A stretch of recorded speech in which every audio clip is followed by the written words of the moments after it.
Welcome back to NBC Current Affairs. Climate change is emerging as one of the biggest threats to water security in Papua New Guinea.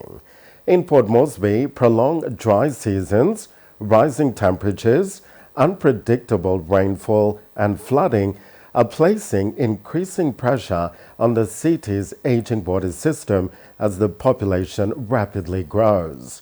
With the capital's population nearing 1 million people, the demand for clean and safe drinking water continues to rise. While PNG Water continues to maintain supply to the city, experts warn that climate pressures combined with aging infrastructure and rapid urban growth are worsening water shortages and sanitation challenges. Tony Joa Tom with this story.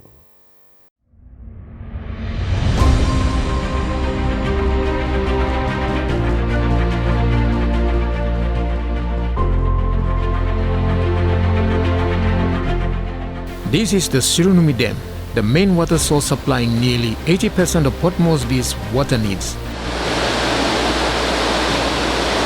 Located on the Sogari Plateau in Central Province, water from the Sirunumi catchment flows downstream to Rauna 1 and 3 and Rauna 4 before being processed and distributed across the city by Water PNG. But climate change is increasingly threatening the reliability of this vital water source. Long dry seasons, reduced rainfall and rising temperatures are affecting water catchment levels, while flooding and extreme weather events continue to put pressure on aging infrastructure. Water from Sirunumi Dam is also used for the hydroelectric power generation managed by PNG Power, highlighting the growing pressure on limited water resources. Water from Rauna 1 and 3, Rauna 4, and the Laloki River, also known as the Bomana catchment, is pumped to the Mount Eriama water treatment plant outside Port Moresby. At the plant, the water is processed, filtered, disinfected, and stored before being distributed throughout the city. PNG Water Chief Executive Officer James Young says the Mount Eriama treatment plant currently produces around 200 million liters of water per day, while daily consumption across Port Moresby sits at approximately 120 million liters. Despite this capacity, water rationing has remained a recurring issue across the city over the last decade. According to Mr. Young, nearly 60% of treated water is lost during leaks, illegal connections, and deteriorating pipelines. Here is one of the city's most critical water pipes, experiencing leakage. As a result, some parts of the city are experiencing water rationing as Water PNG works to identify where the leakage is and fix it. I was in today to try and do an assessment of the condition of the pipe and to determine the cause of the leak. I think we can be pretty confident today that the leak isn't on an old connection. It actually appears to be quite close to an old repair, but not directly on it. So there was an old repair done on this pipeline in this area about 20 years ago. But of course, the population of the city 20 years ago was a fraction of what it is today. So perhaps when they did that repair, it didn't have quite an impact on the community in terms of water outages.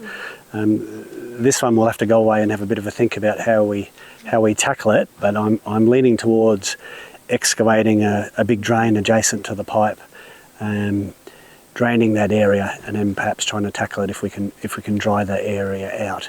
Now sounds like an easy thing to do, but it is quite a complicated repair given the very, very high pressures in the pipe here, and that's quite a challenge. If we do a normal repair on this pipeline under optimal conditions, perhaps on a hill where we don't have to drain the pipe fully, we did a repair on the 1st of May. It took us about 36 to 48 hours.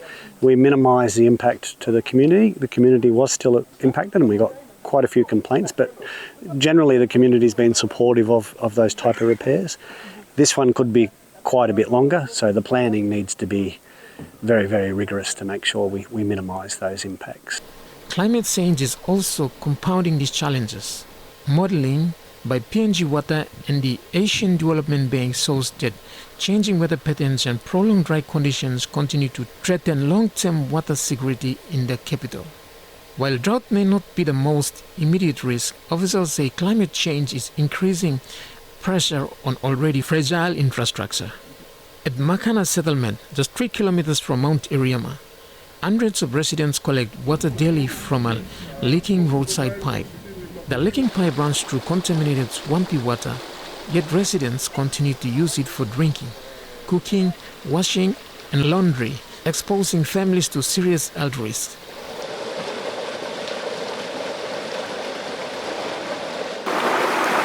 Basic water problem people look drink, wash, problem go house, wash.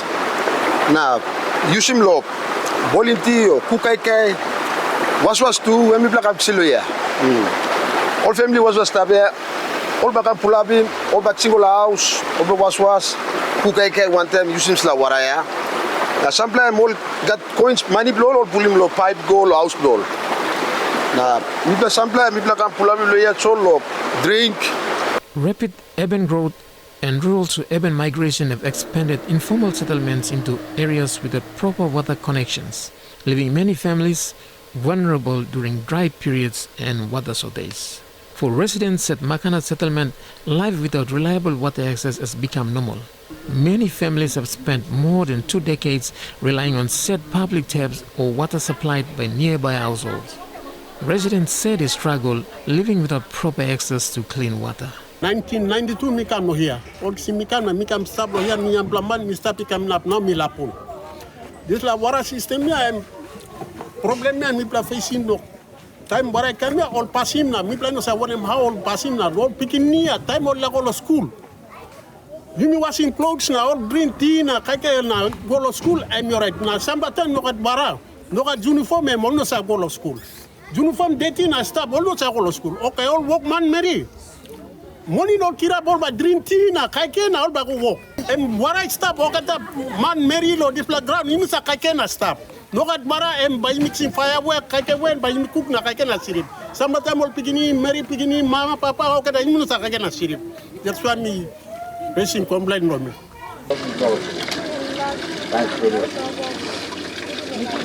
Women and children remain the most affected.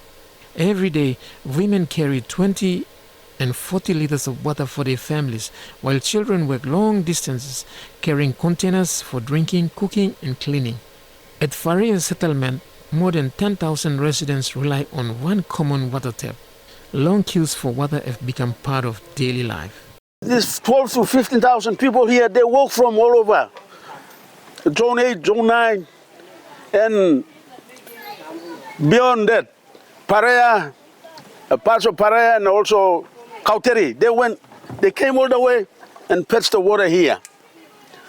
And then as you can see, the container is lining up. People getting hard time. We have also water running, the creek running down here, around here, but it's only when the rain comes. And also, this water is contaminated. It's not the water, fresh water come out from the stream, but it's the water that only when the rain comes. And we have this water here. It's contaminated, so people are reluctant because when they wash here, they used to scratch their bodies and, skin disease and all these things involved. So what they do is, they pass the water here, go out there, they face difficulties in water. It's mostly daily struggle. For especially within families, women really need hygiene is part of their daily life. It affects us, and we mostly use these containers to bring water to wash, to do laundry, to cook, and to tend to our young children. So if you see those containers, they are mine. Myself with those containers, I left my wheelbarrow up there to help me to push them all the way up to Zone 4. So that is an example of what mothers go through quietly. Most of us have husbands who travel out always in the morning, do not help us. This is what we do to sustain our families. According to the Asian Development Bank, Papua New Guinea has some of the lowest levels of access to water supply and sanitation services in the Pacific region. The country has secured 60.9 million US dollars or more than 250 million kina from the Asian Development Bank to improve urban water and sanitation services. The project aims to strengthen climate resilience by rehabilitating the Mount Ariama water treatment plant, expanding storage capacity and distribution networks, and reducing water losses across the system. As climate change continues to intensify across the Pacific, ensuring reliable access to clean water is becoming one of the country's most urgent development challenges. For women and children especially, access to safe water and proper sanitation remains critically important.